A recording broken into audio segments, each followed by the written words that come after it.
All right, y'all, it's time to go into the wine cellar. So this is now like the third chapter of Dragon's Captive, and unfortunately, no, not unfortunately, there's some above PG-13 rated content in here, which I'm going to have to skip. But if you want to know what you're missing, this book is available wherever books are sold. So when we last left off, Mr. Janvier had invited Sammy to the wine cellar so that she could lose her job for all the right reasons, and here we go. The wine cellar was a crisp 55 degrees, and Mr. Janvier had left the door open behind him. Sammy had avoided notice on her run back in, and now her flats were scuffing against the wine cellar's cement floor. She heard a throat clearing ahead of her, and Mr. Janvier's way of calling her into the dimly lit depths. She walked back to Rax and found him standing in front of the most expensive reds the restaurant had. "So you do want to get fired," he said as she turned the corner. The corners of his lips lifted wickedly, and she felt her pulse jump. She knew she was 5'6", so he was easily 6'4", and as she looked up at him, it seemed like his broad shoulders filled up most of the space between the narrow racks. One of his eyebrows rose in what seemed like amusement, and he had a strong, almost Roman nose. His chin had the slightest cleft in it, and his lips, that might kiss her, felt dangerously full up close. Sammy realized he looked like a man, which was not a thing she was used to, really. She was used to dating boys, because boys were probably safer. "Seems so," she admitted nervously, holding her blazer in front of her like a shield, like a scrap of cotton could somehow offer a thin layer of safety as he stepped closer. "Two things," he said, spinning his hand, indicating that she should turn around. She did so slowly, fighting the urge to run. She felt him come nearer, wrapping his arms around her without touching her, taking the coat from her hands to cast it aside. "First," he said, near her ear, speaking with deliberate quietness, "the louder you are, the more likely Bastian is to fire you." She shivered as his breath brushed her shoulder. "Second," he began, undoing the scarf around her neck, "don't worry. Anything we break, I'll buy." He lifted the free scarf up and tied it around her eyes. She reached for it instantly, holding on to the fabric, but she didn't pull it down. This wasn't safe, it wasn't safe, it wasn't safe. Her heart began beating a familiar, worried refrain, but she ignored it like she so often did as his lips found her neck and started kissing. Because what was safe, really, if you couldn't even just go to the beach and come back again? What were the chances of something else really, truly bad happening to her a second time? And more importantly, what were the chances of her giving a fuck if it did? Her whole life she'd veered between total compliance with the rules, like if she did everything right, it'd be a magic formula that would keep her safe, and absolutely not giving a lawless fuck because there were enough bad things that had happened to her already that she knew there were no rules and that the world owed her. And that's why she never told anybody about what had happened to her parents, not even Umi or Andy, because then they might expect her to act a certain way for forever and be surprised or disappointed when she did not. All her childhood foster parents had expected a broken-winged angel or a tortured hellion. They could never handle that she was both. It was always easier for them to think that she just needed more therapy. "Red?" he whispered from the spot where her neck met her shoulder. His lips were hot compared to the wine cellar's chill, and the brush of his stubble against her skin made her prick up. She slowly let go of her scarf, deciding to throw caution and herself to the wind and see where she landed, reaching back one hand to run it through his wavy hair, scratching her nails against his scalp. He rose up behind her like a cat and made a pleased sound as one of his hands wrapped around her just beneath her breasts, pulling her tight against his broad, warm chest while his other hand was on her thigh, slowly sliding it down for the edge of her dress. He smelled manly, like well-oiled leather, and even though she couldn't see him with the blindfold on, maybe that was better. Maybe it gave her more of an excuse. Because most people needed excuses to be this reckless. Most people didn't spend all their free time learning about dangerous men and then walking the fuck towards them anyways.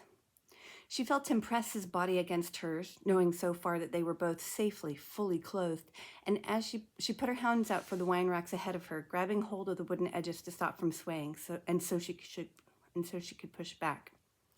"That's better," he growled, and the sound of it did shameful things to her lower body. He licked a long stripe above her dress's wide neckline, and it made her sigh. His hand beneath her breast turned to cup it and began to stroke her nipple through the fabric of her dress and bra, and she listened to his breath get rough between kisses as he rubbed himself against her. And that's where we're going to have to stop because this takes a dive into higher than PG-13 area. But this is a very, very long and very, very excellent sex scene, in case you were noticing. Let me see wondering where I could get to here. All right, so let's get back to the plot, though. All those sex scenes are plot if you do them right. So this is from Rax's point of view. And he's considering how right everything feels and how much he would like to do it again. It was because of the key, of course. It had to be. He brought a hand to her neck, intending to break the chain and let the stone fall into his hand below, twisting the delicate gold in his fingers while still thrusting. He knew how to multitask. But it didn't break.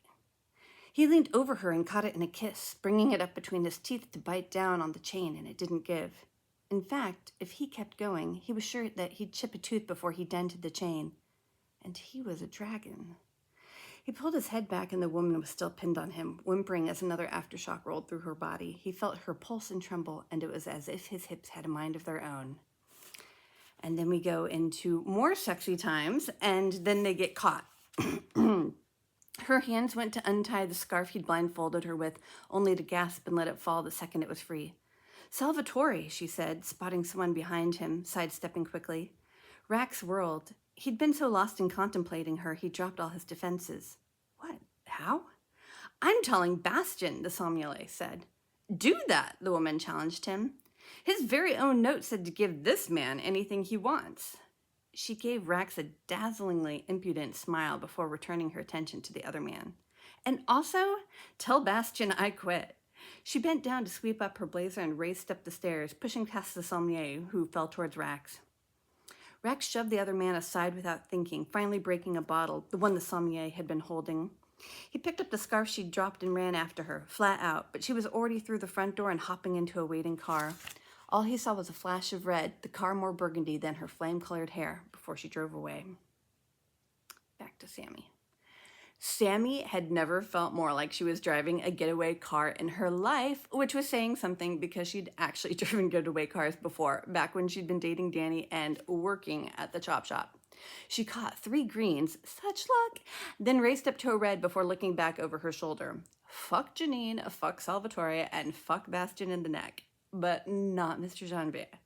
Because, oh my God. She grinned at herself in the rear view, then realized that she looked like she'd been attacked by a bear. Her cheeks were red, her bun half fallen, and she was lucky he hadn't ripped her necklace off of her. He turned the neckline of her dress from boat to scoop, yanking it all out of proportion. It was never going to be the same, but did she care? Not in the goddamn least. She revved the accelerator, letting the engine roar, not caring what other people stopped the same light thought of her. She felt alive again, and it had been a while. Just like a car, sometimes somebody needed to ride her like she was meant to be ridden. She knew she accelerated quickly and cornered like a champ, and it had been a long time since anyone had taken her out on the track. She settled back into the driver's seat, the light changed, and she sped the whole rest of her way home. The second she got there, she went into the bathroom to take a shower and wash the day away. Shame, really, because she still looked mauled in the mirror, in a good way, and because she still smelled like a woman who'd just gotten effed against a 100-grand rack of wine.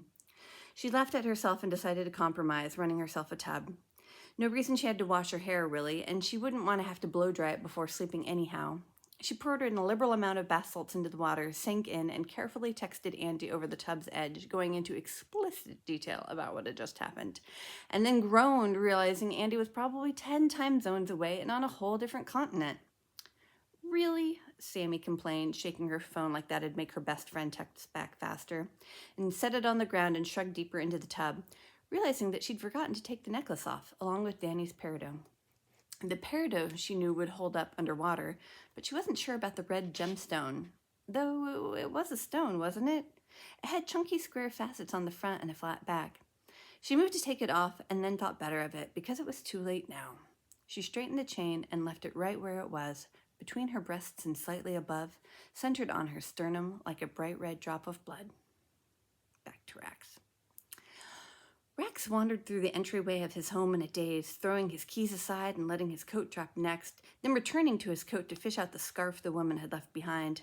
It still had her spicy aroma on it, her cinnamon mixed with their sex. Rax had offered the valet $100 for her name, but he'd sensed Rax's interest in her was probably untoward and clammed up, being a good man rather than a helpful one.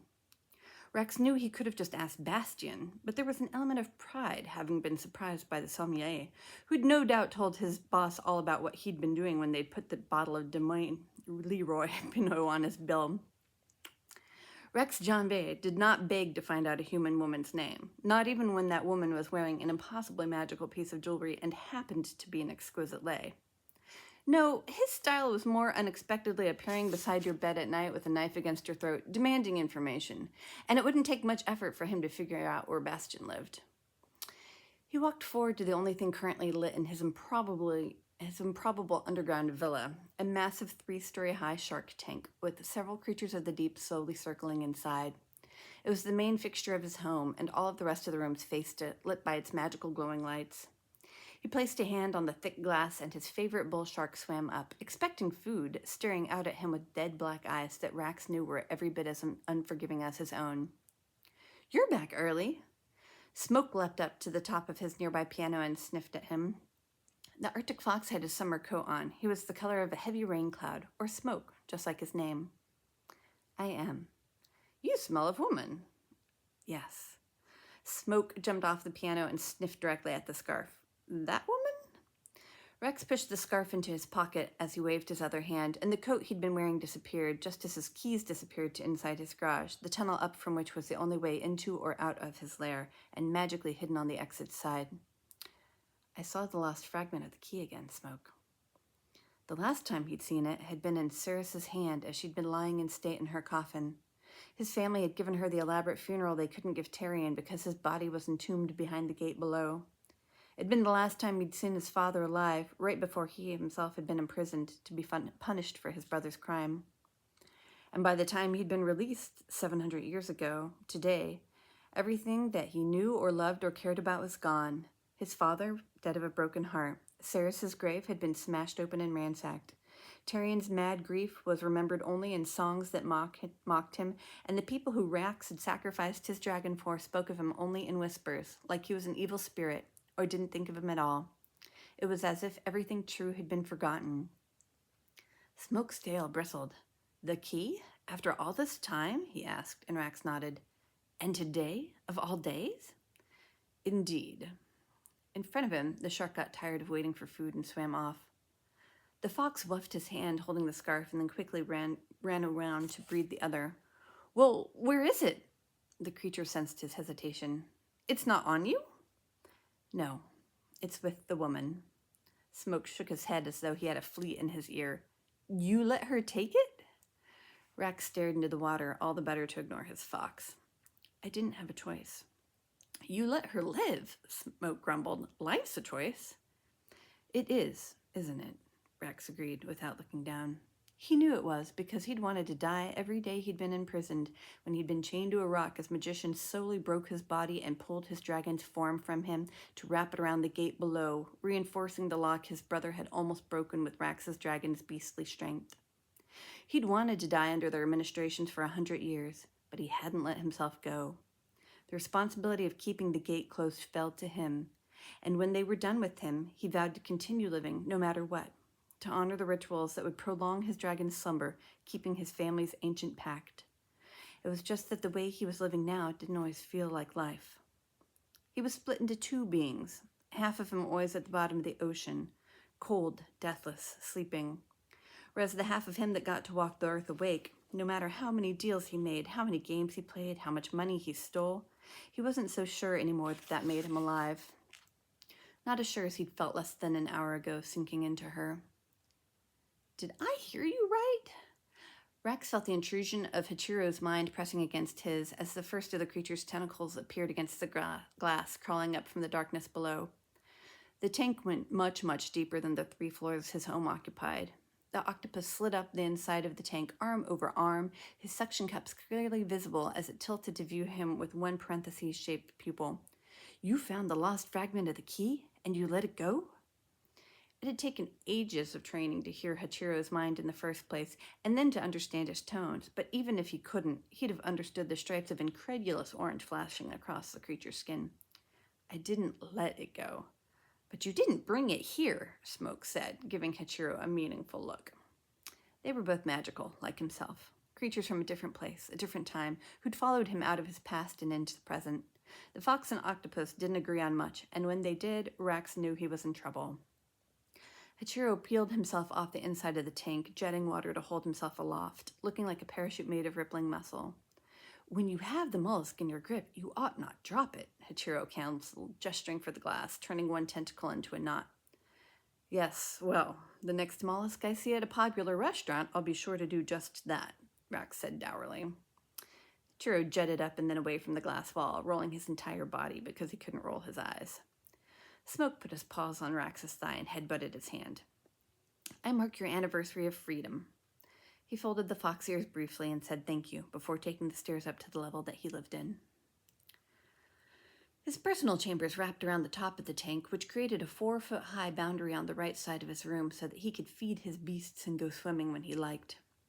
As for the dry side of his room, moving against the clock, a third of it acted as an open closet stopped by a door to his luxurious bathroom, and then his bed and his altar occupied the rest of his space.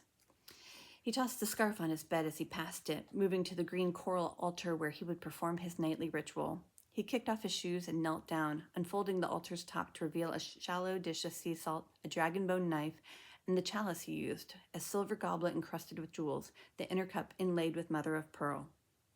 He spit into the cup, sprinkled in a pinch of salt, and ran the blade against his palm with a practiced hand. 3 fat drops of green blood, dragon's blood, welled up, and he clenched his hand into a fist, adding them to the chalice, swirling the contents around while he said the words the magician swore him to in the language of his childhood. Let all that is dragon in me slumber. May my dragon lock the gate below in times of peace and in times of war, that no one else's ears may hear a siren's terrible song. It is my fate that I should do this and no one else, and I shall do it until the sirens die, or I do. He walked over to the edge of the shark tank, and in doing so noticed the scarf against the darker colors of his bedding. It was the same soft pink that was hidden inside certain shells or in certain delicate places on women. He turned to the tank and added, or until I can find the key to free me, and plunged the chalice into the salt water, emptying its contents out. All right, so if you want to know what happened in the mini pages that comprised the wine cellar there, you should go check this book out.